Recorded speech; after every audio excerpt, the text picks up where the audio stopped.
और किसानों पर जो अत्याचार और अन्याय देश देख रहा है, दिल्ली में क्या हो रहा है, हरियाणा में, पंजाब और राजस्थान, उत्तर प्रदेश के किसानों पर ड्रोन के द्वारा आंसू के गैस फोड़े जा रहे हैं। कांग्रेस पार्टी पहली पार्टी है और अब तक मैं समझता हूं एकमात्र पार्टी है, इसने स्पष्ट तरीके से कहा है कि हम एमएसपी को कानूनी दर्जा देंगे, हम कानून के मुताबिक ही एमएसपी देंगे। 23 अभी कृषि के जो कमोडिटीज हैं उसके लिए है, और अगर जोड़ने हैं हम जोड़ेंगे, पर कानूनी दर्जे के आधार पर हम एमएसपी किसानों को देंगे। आज वो कानून नहीं है, सरकार द्वारा घोषित किया जाता है।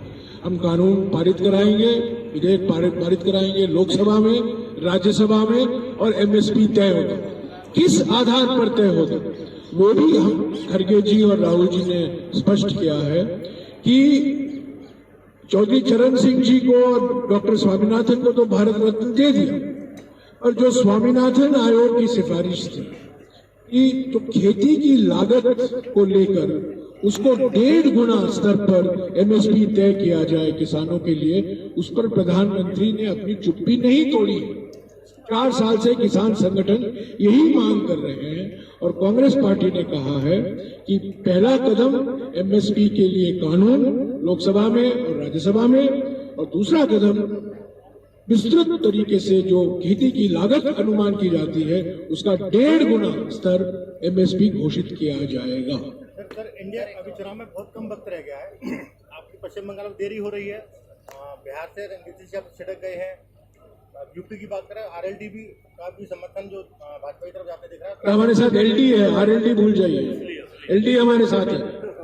कैसे ओएलडी एएलडी ओएलडी दोनों कैसे डैमेज कंट्रोल करेंगे इसको? ये आरएलडी तो नकली आरएलडी है, मजबूरी वाली आरएलडी है ये। कितनी सीट तो छोड़ दीजिए आरएलडी का।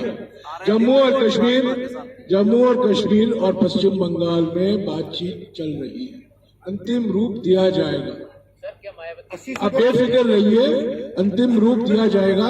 ऐसे ही सवाल समाजवादी पार्टी को लेकर लोग कहा करते थे, ऐसे ही सवाल आम आदमी पार्टी से संबंधित सवाल हुआ करते थे, पर वहां हमारा गठबंधन अभी अंतिम रूप दिया गया है, उसकी घोषणा भी की गई। 80 सीटों का दावा भाजपा कर रही है, आपको कितने लग रहा है कि इसमें कितनी सीटें कर रहे हैं? सर, क्या मायावती जी हमारे अगर आप इस भारत जोड़ो न्याय यात्रा की जन समर्थन को अगर आप देखेंगे तो इसका जवाब आप खुद ही आप लगा सकते हैं कि जो वो दावा कर रहे हैं और सड़कों पर जो दिख रहा है उसका अंदाज आप क्या लगा सकते हैं। भारत जोड़ो यात्रा में भी काफी भीड़ की बात कर रहे हैं। 3 पॉइंट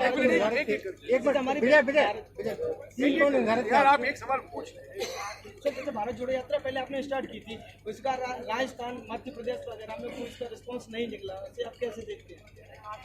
भारत जोड़ो यात्रा के बाद हम कर्नाटक जीते, हम तेलंगाना जीते, ये बात सही है। मध्य प्रदेश हम हारे, हिमाचल जीते, और हिमाचल हम गए नहीं थे भारत जोड़ो, 1 दिन के लिए गए थे। तेलंगाना और कर्नाटक हम जीते, मध्य प्रदेश हम हारे, मैं स्वीकारता हूँ। राजस्थान भी हारे, और जो वोट शेयर का अंतर है बीजेपी और कांग्रेस का, आप देखिए सीटों का भारी अंतर है। बहुमत बीजेपी को मिला, ठीक है, और वोट शेयर में ज्यादा अंतर नहीं है।